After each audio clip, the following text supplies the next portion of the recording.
All right, class, today I'm going to show you the basics for Gelli printmaking. The first thing I want you to remember is that the Gelli plate is sensitive, so please do not scratch it or poke at it, and it picks up any textures that we use. Second, you're going to have 3 papers. As you can see, I have a failed print on one. So you'll use these 3 papers to create prints, and you can stack up the layers and build it up that way. Make sure that the side with your name stays blank. So there's 2 ways that we can do this. We can put the paint directly on the plate, or I can put one of my stencils down first. So I'm going to show you what it looks like to put it directly on the Gelli plate. And I'm just going to leave that sitting there and add a little bit of paint. And I don't need very much.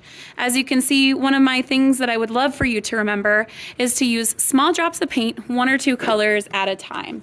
And I put my color wheel here to remind you that colors next to each other on the color wheel look best when they are blended. So I used an orange and a yellow. Using yellow and purple will kind of make a muddy color, and it might not look as pretty as you'd like. Then you're going to use the brayer to gently spread and mix the paint. Less is more. You don't want a ton of paint here. It really makes it a little bit difficult to get a nice clean print with the stencil.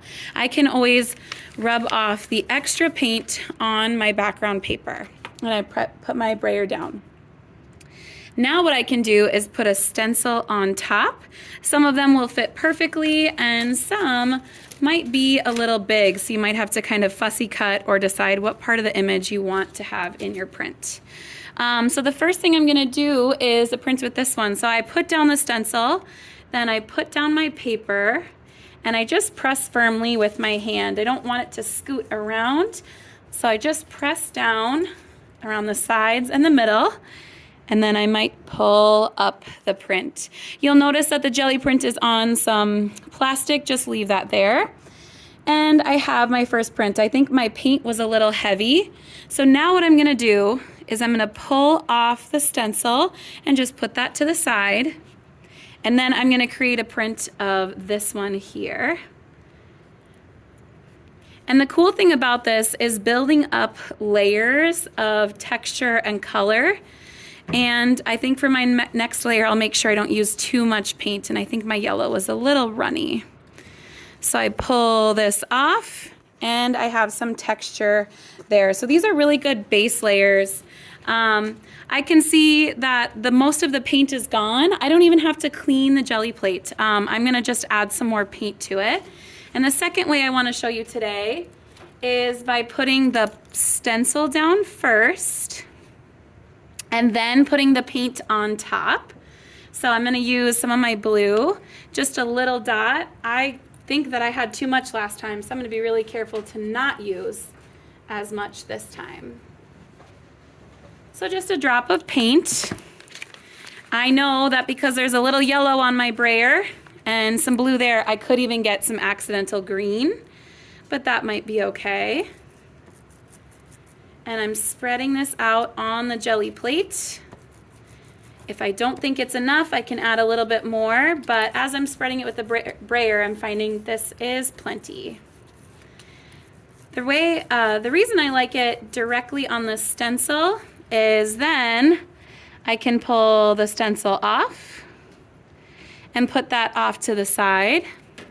And then I can maybe layer it with one of my prints that I've already made. And I just noticed I did the wrong side and this one has my name, but that's okay. Expect happy little accidents. So mistakes will happen and that's totally fine. So I'm gonna lay this down. I don't move it once it's laid down. I might get a kind of double image and that's not what I want. So I can press that down and pull up. Ooh, I love the contrast between that yellow and the blue. And I noticed I have a little blue left on there, so I'm gonna grab my third one. I'm gonna be using my thoughtfulness and making sure my name is on the back so I can see it.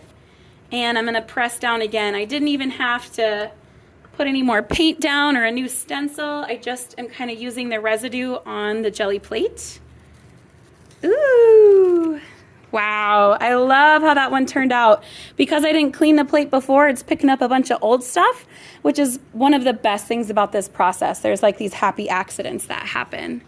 So now I'm ready. I can kind of see there's not much blue left on my brayer, but if I kind of run it over here, it gets rid of all that excess. So I have a pretty clean surface to work with. It's kind of stained with the color, but there's not gobs of paint there. And I'm taking a look at my 3, and I might think about what would contrast these or look nice with these. What color could I use moving forward? And maybe a different stencil. There's geometric shape stencils and some tree stencils. So I think for my next one, I'm going to use these like birch trees. So again, I liked the process of putting the stencil down and then putting some paint on top. Let's see. I don't know what happened. Oh, our green was gross. Okay, I'm gonna use some of this pink. It kind of reminds me of the primary colors. Maybe this one's a little bit more red-violet, but that kind of triad. Plenty of paint there. So again, I really don't need to press very hard with my brayer. And I'm making sure that it's getting onto the jelly plate. Nice and carefully, nice and slowly. I can see it's not in there, so I'm switching the direction of my braying motion, kind of side to side and up and down. This one's pretty full of paint, so I could even hand this to my neighbor and maybe they put this on their plate and see what happens. So you guys can kind of work together like that. Wow, I can already see that this is gonna make for a really nice pattern. And this one, you know, is not having a lot of contrast yet. It has just kind of this yellow look to it. So when I looked over my 3 prints, I thought that this would contrast the best.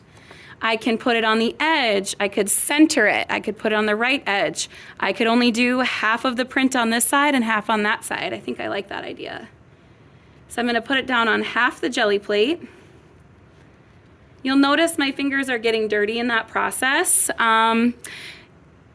It's okay to get a little messy. Be mindful and responsible. So we're not making a big mess on purpose, but sometimes artists do get a little messy.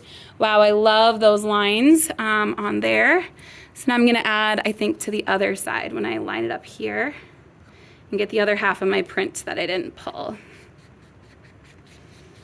Now, because I'm using this pink, I wouldn't switch right to a green for my next paint color. That might not give me the best results. Ooh, very nice. I'm loving how these are turning out. And I really didn't have expectations. I'm experimenting, I'm trying new things. I hadn't really done that with the 2 sides before.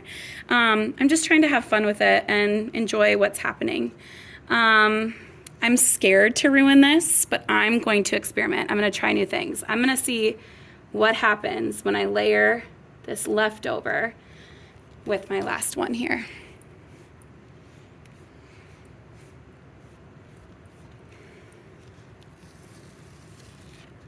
Ooh, I don't hate that. That's kind of fun too.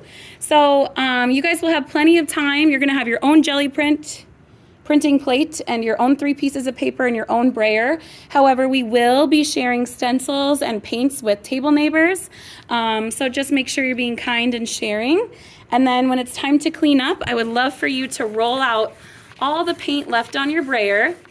And then your responsibility is to get on the blue line and get these on the drying rack.